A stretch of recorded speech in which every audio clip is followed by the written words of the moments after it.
Hello, this is Cosgrove Lock 21. This is on the Grand Junction Canal between Old Wolverton and Cosgrove, just past the Iron Trunk Aqueduct.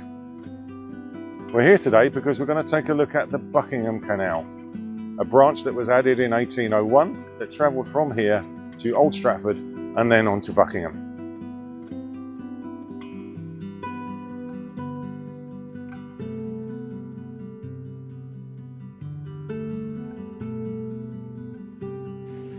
It's historically important because it allowed a lot of economic growth in the area, including when Hayes used the Buckingham branch of the canal to launch the steamboats that they built in Stony Stratford, fit them at the wharf that was in Old Stratford, and then use the canal for them to travel down to London, where they would be sent on to their customers, or if they were built in parts, be assembled in London.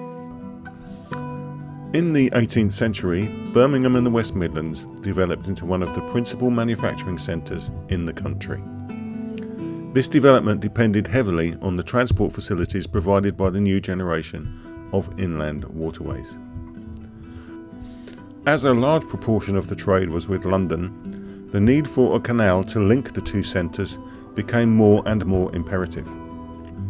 This need drove the development of the Grand Junction scheme, which was first made public in 1792, with the initial survey commissioned and paid for by the Marquis of Buckingham. On 20th of July 1792, a public meeting was held at the Bull Inn in Stony Stratford.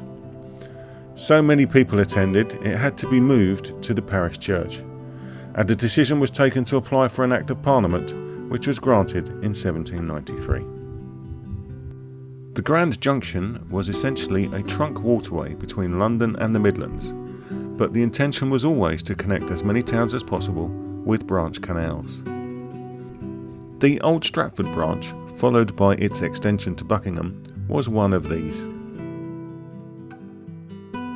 The initial plan was to canalise the Great Ouse Valley from Wolverton, first up to Old Stratford, and then on to Buckingham, climbing up the valley through a series of locks.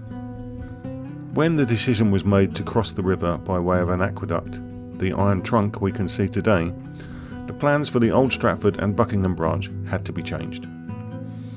A new junction was selected, here at the north end of the embankment, near Cosgrove, Lock 21. As it was 40 foot above river level at the aqueduct, this eliminated all but two of the locks needed on the Buckingham branch.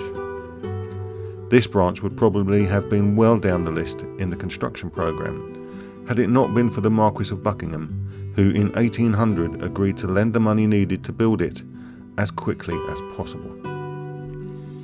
The Old Stratford branch, being only 1¼ miles long, with two bridges and no locks, was completed by August 1800, and the extension to Buckingham, 9½ miles long with two locks, took only 8 months to complete.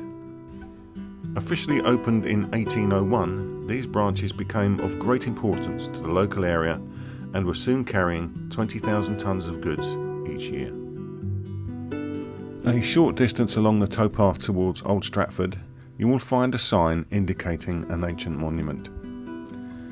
In the field to the side of the canal, a Roman villa, bathhouse and temple were discovered and excavated during the 1950s.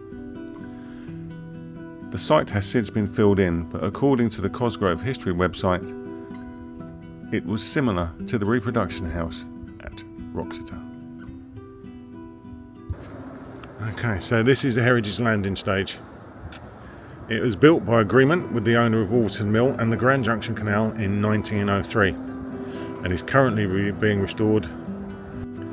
It was used to transport flour and grain from here by horse and cart to Wolverton Mill, which we did go past on our bike when we crossed the bridge earlier on.